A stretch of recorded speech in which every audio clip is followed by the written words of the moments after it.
Markets sag under a triple whammy. Welcome to Market Insight. I'm David Pollard. Conflict in the Middle East, disappointing chipmaker earnings, and US policymakers apparently getting more reluctant by the day to cut interest rates anytime soon. Markets are contending with an unhappy trio of challenges which could become even more acute in a week of key data and earnings next week. Well, let's get a view from the markets with Joachim Klement, Head of Strategy at Liberum Capital. Welcome, Joachim. Many thanks for joining us today. So, overnight, Israeli-backed drones hit Iran. We think Iran has signalled it won't retaliate. Even so, do markets have the measure of the risks around the ever-changing scenario in the Middle East, or are they getting them wrong? I think they got it wrong for most of the week in the sense that they were remarkably calm after the Iranian strikes a week ago on Israel. And now they opened this morning quite in the red while oil prices spiked. Normally, I would have expected things to go the exact opposite direction because the uncertainty was highest on Monday and it is now declining as Iran has indicated it won't retaliate, and it looks like we're going to kind of calm this entire conflict down again. Now, our second whammy is chipmakers. TSMC very much in the frame there. Its shares have been slumping badly after it downgraded some of its forecasts. Are investors simply betting too much on semiconductors that they have no resistance to any disappointment anymore? Well, the question is whether the results of TSMC were really disappointing. Similarly, ASML here in Europe sagged quite a bit, dropped more than 6% after they announced their results. And my assessment, or our assessment in that respect, is that the results themselves were actually quite solid and were better than expected if you had set your expectations on a more rational basis based on what we know of about semiconductor and chip demand. However, especially over the last 3 months, the expectations by investors might have just grown through the sky, as everybody seems to think that the AI spend has no limits. And let's remind ourselves, we're still in an uptrend from a weak economy outside the US.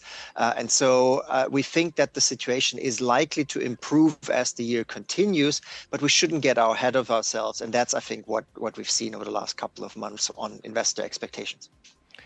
Let's move on now to the US Fed. Policymakers appear to be lining up to pour cold water on the prospect of imminent rate cuts. That's obviously a downer for US markets, but what are the wider implications of Fed inaction, particularly for central banks elsewhere?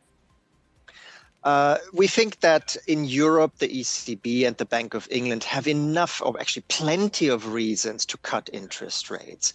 While in Japan, the Bank of Japan will likely be forced to hike interest rates in order not to weaken the yen even further.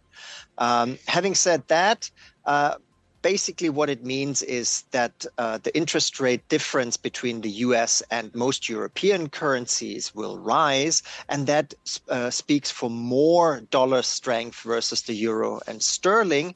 And that is, I think, also in the face of the first whammy, as you called it, the geopolitical uncertainties, basically the only safe bet you have these days, namely that the dollar will likely strengthen.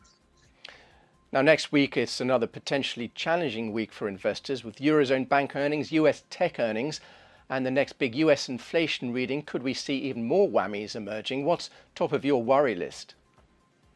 Well, the tech results will probably be key simply because what we've already seen this week with TSMC, as you mentioned, the expectations seem to be very, very high, too high, in fact, for the companies to deliver. So it could well be that we get market setbacks based on disappointing tech earnings, even though we think they are actually quite reasonable. The other thing is personal consumption expenditures in the US, PCE data, which will probably just confirm what we already know, namely that the US economy is strong and resilient, and there is no room for the Fed to cut interest rates anytime soon. And what of possible obstacles for the markets further along this year and next? For example, if voters choose Donald Trump to go back into the White House, what risks do you see? Yeah, that is indeed the case. I think there's a threat there that as the US presidential election comes closer, we think that Trump at the moment has the edge and is slightly more likely to be elected president again than Biden. And while that might be good in terms of potential further tax cuts, it would also intensify the trade war between the US and China and risk further fragmentation of NATO, given Trump's reluctance to support Ukraine and other NATO countries with military aid and financial aid. Okay, Joachim, many thanks for sharing your thoughts today. Joachim Klement, Head of Strategy at Liberum Capital. Thanks for being with us. That is Market Insight. We have lots more videos on Reuters.com.